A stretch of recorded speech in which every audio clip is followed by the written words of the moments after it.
Tak prichádzame k tej dôležitej časti dnešnej panelovej diskusie a to je priestor pre vaše otázky. Ja len stručne spomeniem, pán profesor Emerich hovoril o morálnom systéme našej spoločnosti, o tom, či nám vadí kolektivizm a ak nám vadí, tak čo s tým my robíme. Hovoril takisto, že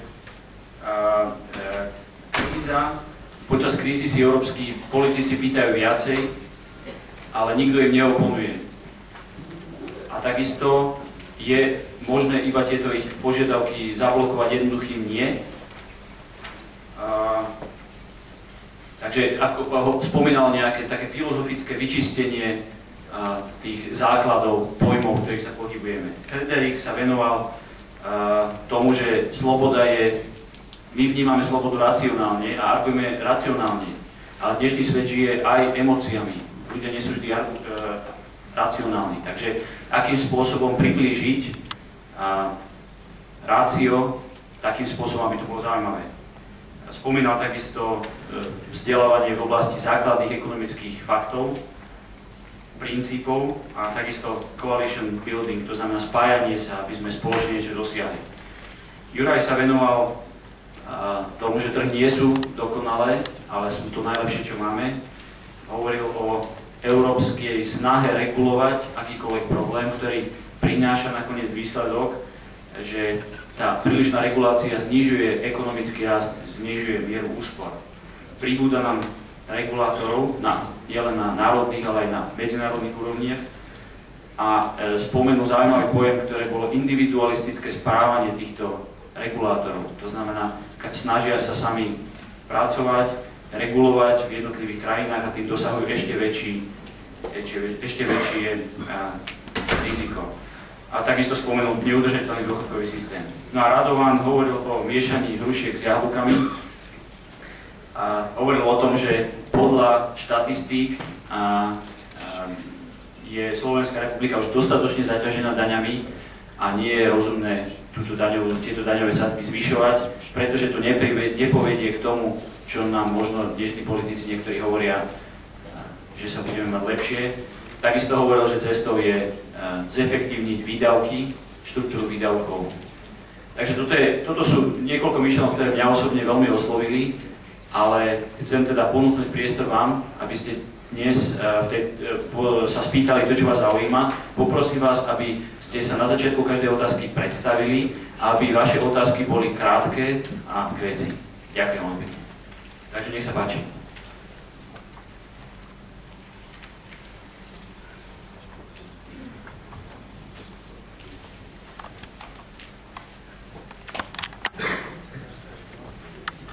Dobrý deň, volám sa Nadia Martin.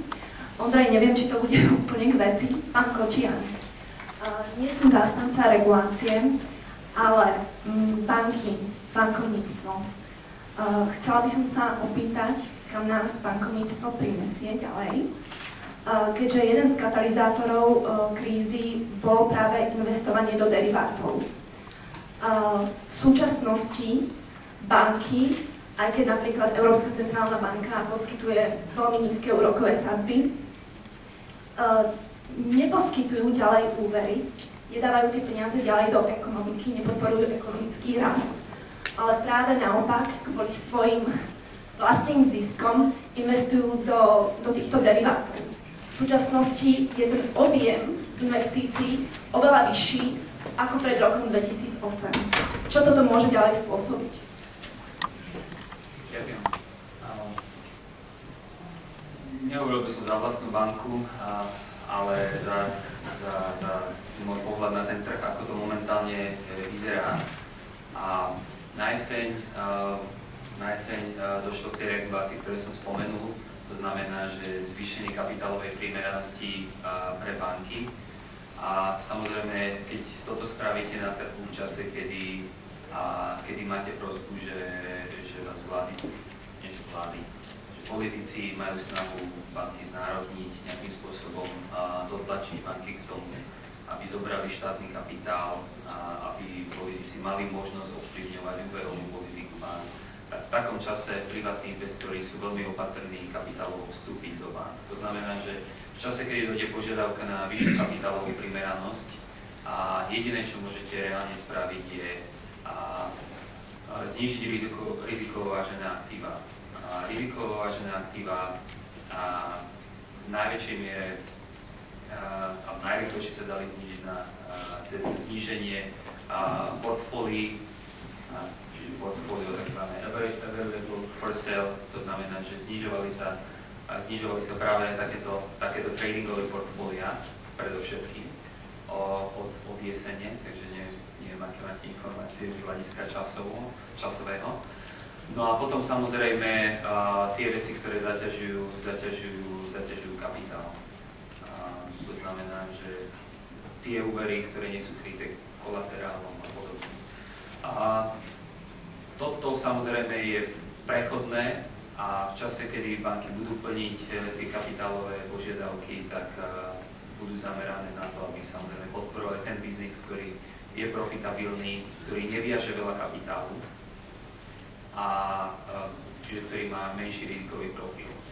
Čiže z tohto pohľadu, keď sa pozrieme aj na ECB, čo robí, tak jednoducho ona dodáva likviditu. A to príliš kapitálovej primeranosti, alebo to vôbec kapitálovej primeranosti nepomáha. A čo mu to pomáha, je nákup skôr tých štátnych dlhopisov, pretože tie neviažujú skoro žiaden kapitál. Čiže keď sa pozrieme na to, čo spôsobuje tá regulácia, tak jednoducho dodávanie kapitálu na financovanie vlád a zvýšenie preferencií v prospech nákupu štátnych dlhopisov.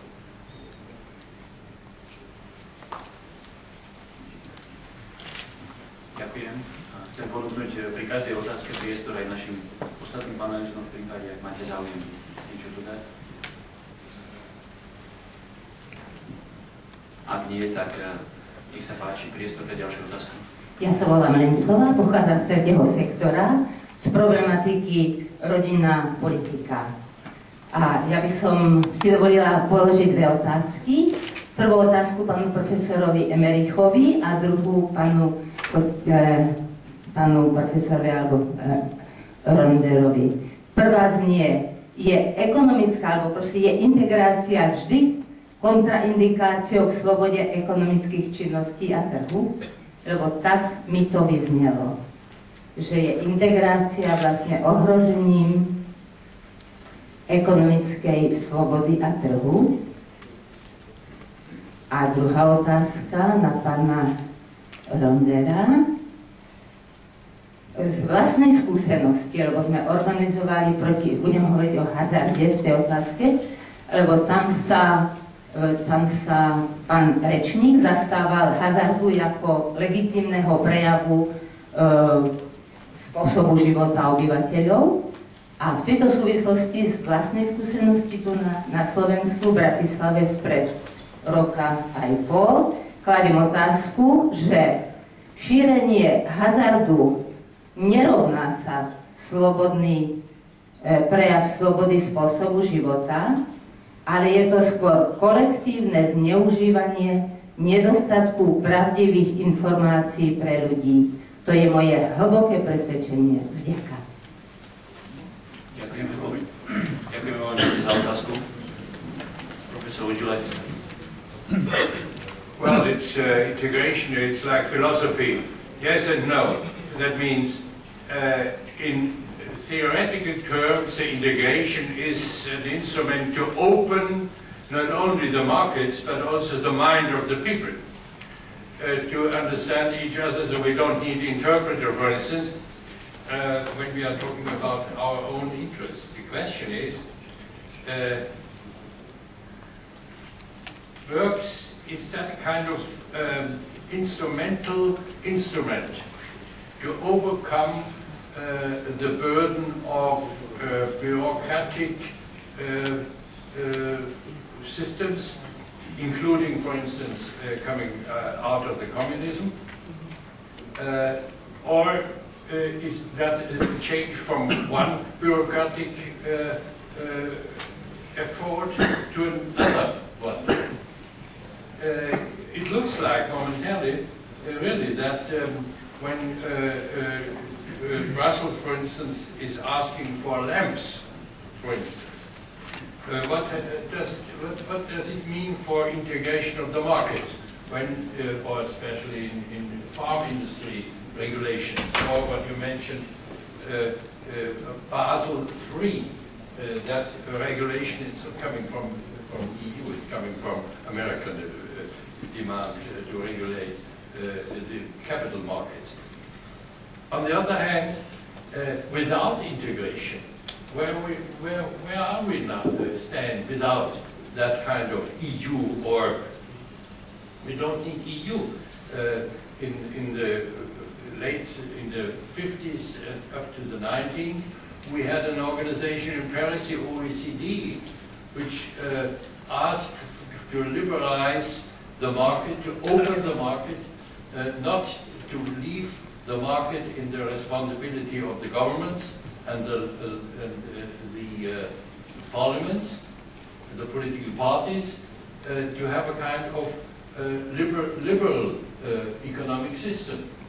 I know that to now it looks like that we are going backward with what Brussels is trying to do to overcome the crisis.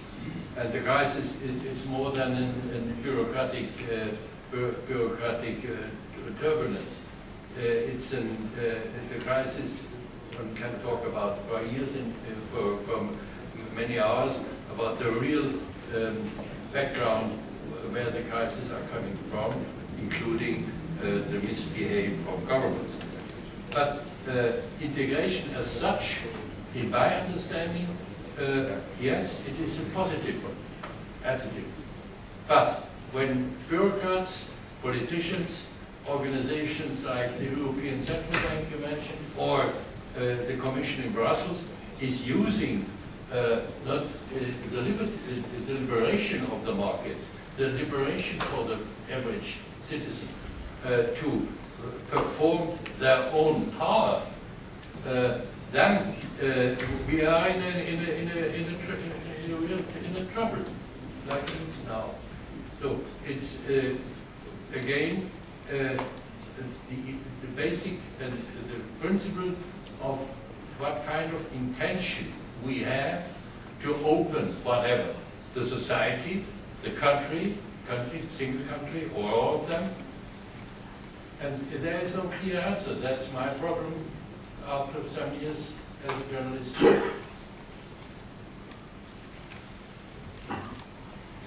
Yeah, thank you very much for the question regarding gambling. I think the beauty of an open society is that moral values can be subjective. That one person can say, I think this thing is moral, and the other person can say, oh, I don't think that. And we can have diversity in moral judgments. I think it's another thing if the state interferes in our personal moral values. So, I mean, for instance, I don't have much joy to gamble. Like, and I tried it a couple of times and I didn't really like it. And probably I would not like my future kids to spend too much time in a casino. But at the same time, I would not like to tell other people what they should do because it's like their decision. And I think there are much more important layers of responsibilities such as family or the peer group, friends, maybe religious institutions which can tell their followers or suggest do's and don'ts, but I think it's not part of the government. And it's really interesting when you see government behavior in this field of gambling industry. Usually they're really against online gambling because it's really hard to tax. You can have some server on some oil rig platform and it's offshore and it's hard to tax, so that's why government love to monopolize gambling. For instance, in Germany, lottery mainly is monopolized at the moment. They're trying to liberalize it because of some EU efforts. But I think, most citizens participate in the lottery, and it's taxed about 60% for the German lenders, the states. It's one of the best revenue sources. So they love citizens who like gambling but they also love to own the gambling industry because you can tax it, always with the moral argument like, oh yeah, we really have to tax it because we don't want people to gamble. It's like smoking or driving cars. I mean, I think the Minister of Finance would like get a heart attack if one day everyone stops smoking, because that's like the tobacco tax, the sin taxes are really important for big governments.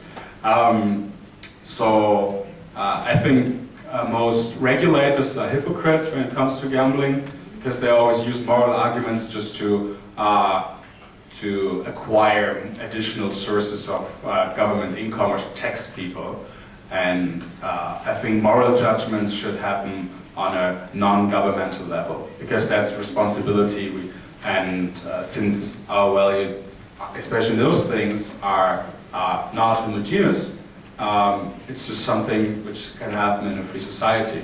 For instance, I just got the information from Andre that there's a planned casino close to Bratislava. And for instance, if the civil society says we don't want to have this here because it attracts certain kind of people and we don't want to have this, it's like basically convincing the investors not to go here because it's like not a nice climate to build this casino, or convincing the real estate owners not to let it out, or just like finding a civil society association which overbids the investor and says, okay, we pay more for this property. And this can happen in civil society. I think that's absolutely fine, but that's not something policymakers should interfere with. Ešte predtým, ako dám priestor ďalšej otázke, si dovolím len krátku poznámku, keďže vidím, že veľa z nás je tu ekonomov, tak k Federikovej odpovedi by som len chcel pripomenúť, že tieto otázky majú aj fiškálny rozmer, a to v tom, že ak sa niektoré veci vymknú, niektoré osobné rozhodnutia vymknú z rúk, tak potom ich zaplatíme my všetci. To znamená, ak niekto začne byť závislý na gamblingu alebo na drogách, je to síce jeho osobné rozhodnutie slobody, ale jeho liečbu zaplatíme my, ja z mojich daní. Takže tento fiškálny rozmer je tam dobre si uvedomiť. Nech sa páči, ďalší priestor pre ďalšiu otázku. Nech sa páči. Dobrý deň, prajem, volám sa Žolt Gál z katedry politológie. Chcem sa opýtať najmä pána Kotianu, ale aj všetkých panelistov na dva veci. Vrátil by som sa k tým rizikovo váženým aktívam. Nemyslíte si, že je to úplne chorý koncept? Totiž sa zakladá na tom, že tie banky potrebujú kapitál a vlastne pomer kapitálu k tým aktívam na základe toho, že ako rizikové sú tie aktíva. No a čo sa stalo pred krízou? Že niektoré aktíva boli také bezpečné, že tam tie banky nepotrebovali žiadny kapitál k tomu. Napríklad tie úplne super bezpečné aktíva boli grécke štátne dlhopisy s trojačkovým ratingom. Vieme, čo sa s nimi stalo. Napríklad tie úplne super bezpečné aktíva s trojačkovým ratingom boli rôzne deriváty, napríklad také, ktoré boli vytvorené z tých amerických subprime dlhopisov. Vieme, čo sa s nimi stalo.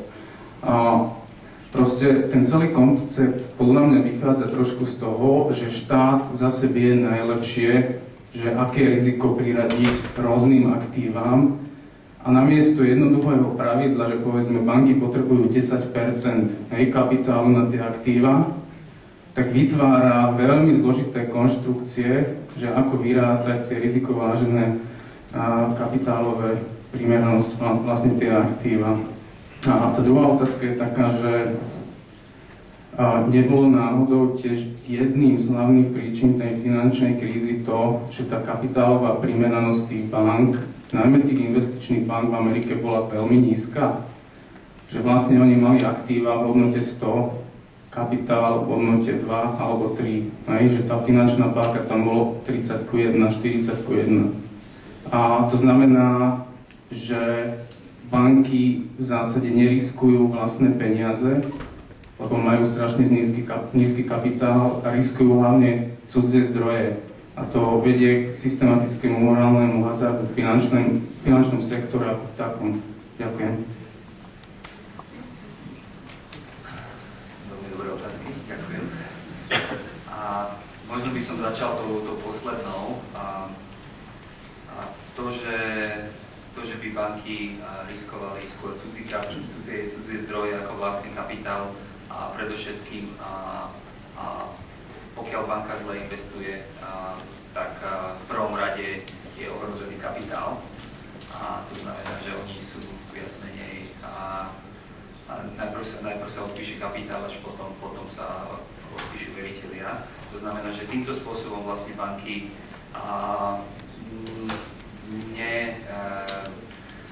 neinvestovali na úkor ostatných veriteľov, ale tam, kde nastali tie morálne problémy, boli hlavne sekuritizácia dlhu. A dá sa povedať, že súčasná regulácia práve smeruje k sekuritizácii. To znamená, že banky, keď úver poskytnú, tak vlastne pod tom regulácie momentálne si nemôžu dovoliť držať tento úver na vlastnej bilancii a vlastne sú nútené vydať tento úver, emitovať to ako dlhopis.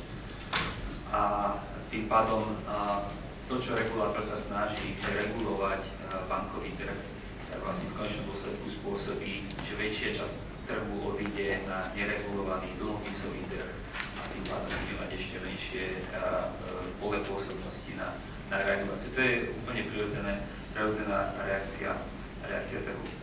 Čo sa týka rizikovo vážených aktív, naozaj do určitej miery je to sociálne inžinierstvo a to, že to spôsobilo krízu, je, že tá cena a tie rizikové váhy neboli určené trhom. A práve najväčšie zlyhania ekonomík alebo aj socializmu boli, že ceny neboli stanovené na základe nejakých trhových väzieb. Čiže súhlasím, nulová váha pre štátne dlhopisy je niečo veľmi, by som povedal, umelé. Takisto súhlasím s tým, že v prípade kapitálovej primeranosti alebo týchto požiadaviek by mal byť väčší dôraz nie ani tak na absolútnu výšku kapitálu, ako na kvalitu aktív. To znamená, že do akej miery sú naozaj tie aktíva ocenené správne a či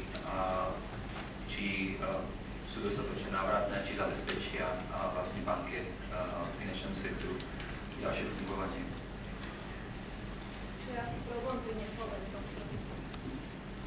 Ak chceme dodať, tak nech sa páči, poprosím do mikrofónu, lebo nie je to už. To bude asi problém pri nesolventnom trhu. Toto posledné, čo ste hovorili, ocenenie aktív a to, aký je ten kolaterál.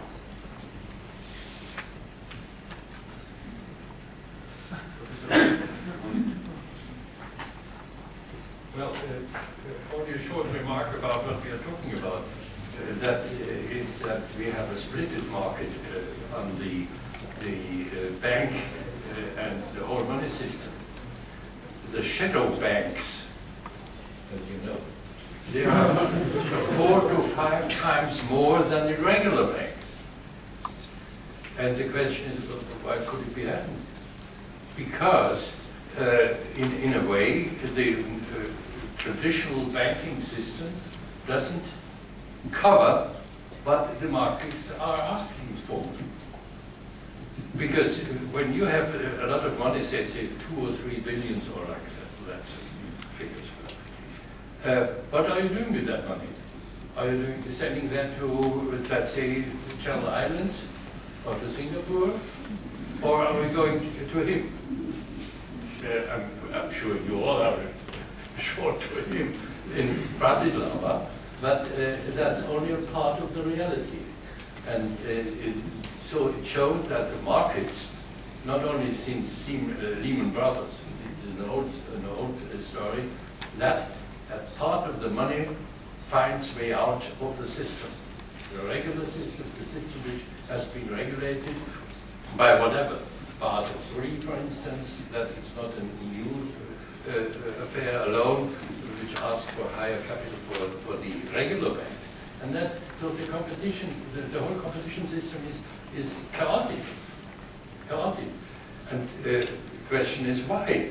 because the competition inside the money market is so tough that, look at what is going on. We have a scandal now in Austria, perhaps you know about that. Babak scandal. You can see it on television every day now what's going on. Billions and billions were lost. First they won in the Channel Islands and in the Caribbean, and then they lost. It's a special market. And the question is, how could we cover the whole system under legal aspects? Or is the competition so tough that there is no question that banks too, and the ECB is talking about that many times, that splitted market for the whole monetary markets are so split that, and the free market, so-called free market, in a way, it's more relevant than the regulated market. It's a fact.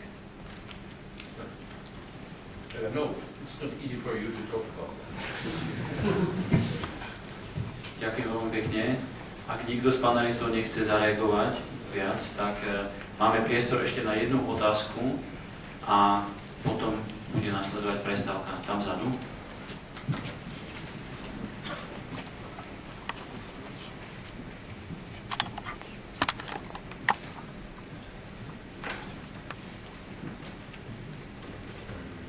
Dobrý deň, František Lipka, študent fakulty práva. Otázku by som primárne smeroval na profesora Emerika, teda nielen na neho. A rád by som vedel, ako nahliada na súčasné smerovanie Európskej únie ako veľkého regulátora. A teda otázka znie, ako vidí súčasné smerovanie Európskej únie smerom k fiškálnej únii a tiež, či týmto by nebol narušený do veľkej miery princíp subsidiarity a či je legitimné, aby tak vzdialená organizácia ako Európska únia rozhodovala o tak veľmi rozdielnych štátoch a myslím, že všetko. Ďakujem.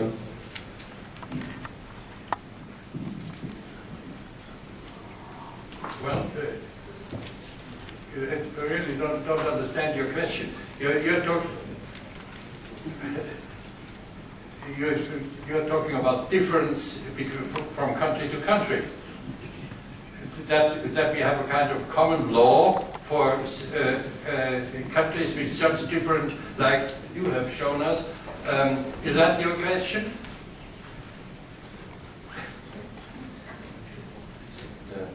Or, well, is it oriented to the fiscal union? Yes, fiscal union. About the fiscal union. Because the cultural distinctions there are in the European Union.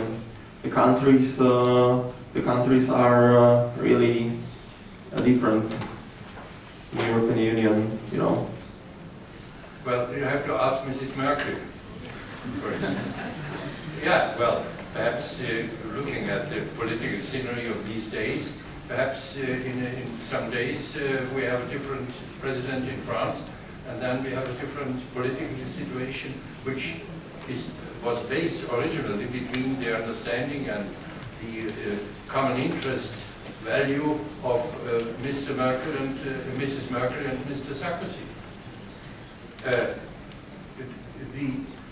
Your question is it legal to combine countries and their economy, which are so different as they are, in one common system coming out from Brussels? You can turn around the question and say, yes, it is. That's the goal. To have a system which not only compares different economic efficiency, economic output, monetary discipline, and so on, to find a way to bring them together. But the other way around is an argument also, it counts as an argument too. Because they are so different conditions in the various countries, not only in this country, for instance, coming out of a communistic system which fortunately gone away since a while, but inside Europe too. It could be that we are really at the brink of our basic question is, are we at the brink of the European system as a whole? Could it be that it's a real mistake in thinking? Exactly coming to your question. It could be. But now we have a system of laws, we have a system of international binding systems, including membership of EU. The question would be, okay, let's think about Europe without EU. What does it mean? Are we risking, and with our standards we have, how different they ever are, and when we are coming to renationalization of Europe, then forget my generation. I have been a German soldier. I'm over 80 years old, and I never forget the situation during World War II and after the year after that. And is that integration perhaps a price we have to pay for it to avoid such a situation of renationalization of our interests, of our laws, of our international relationships? That's a question. And nobody knows. Nobody knows an exact answer. My question is, but are our politicians able and willing to come to grips with that question, which is controversial in itself?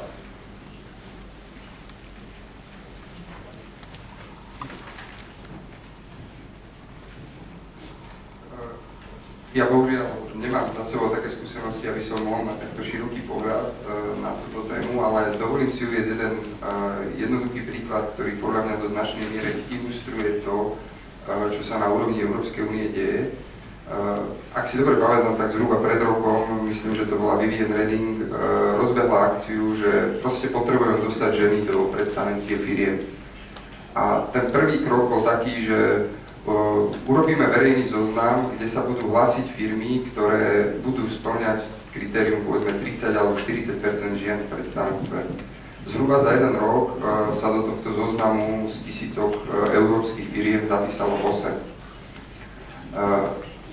Ja, ktorý preferuje individuálne riešenie pred kolektivistickým, by som dospel k záveru, sakra, na tom trhu asi o to nie je záujem.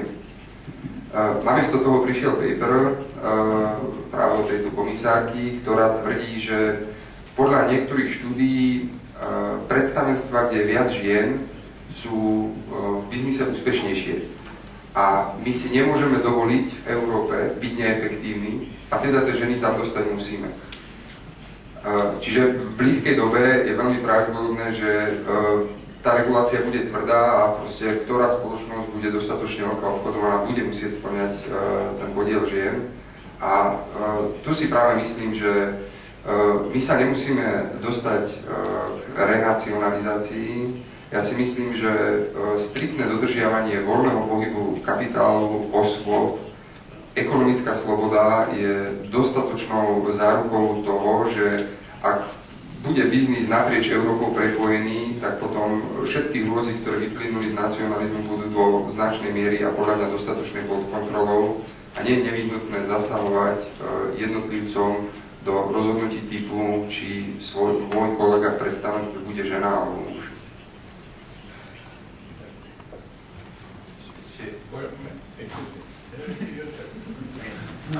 Čo sa ešte týka tohto rovnostárskeho prístupu, myslím si, že dnes sa to ešte nediskutuje, ale bude to veľká téma v čase, kedy sa budú vyplácať dôchodky z druhého piliera. A síce všetci vieme, že doba dožitia a žien je oveľa dlhšia ako mužov. A v čase, kedy budú vyplácané alebo stanovené anuity, prirodzene na podporučnom princípe vidie, že muži by mali mať vyššiu anuitu ako ženy. A je veľmi, veľmi pravdepodobné, že po vzore toho, čo sa deje v EÚ, dojde regulácia, že to nie je možné a nie je možné brať do úvahy a to, že človek je žena alebo muž, a tým pádom anuity budú stanovené rovnostársky. A to samozrejme spôsobí, že ten systém je absolútne nestabilný a muži budú mať snahu vlastne neparticipovať na tomto, z ekonomických dôvodov na tomto systéme. Takže práve takáto prílišná regulácia môže spôsobiť, že druhý pilier, ktorý dnes ochraňujeme, tak do určitej miery bude tak deformovaný, že otázka bude, že či vôbec má zmysel. Well, coming back to that interesting question of that student of the international law, I think it's international whatever. I like to use a demagogic argument momentarily. Look at the situation in Syria. That the United Nations, in all their varieties, in that particular case, like to enforce or to find a way to reduce when government is fighting their own people, like it takes place every day in Syria. It's on a higher level, a little bit comparable what was going on in Europe. Unfortunately, it's no more the case. And the question is integration a kind of price as European we have to pay to avoid such a situation like Syria? Question mark.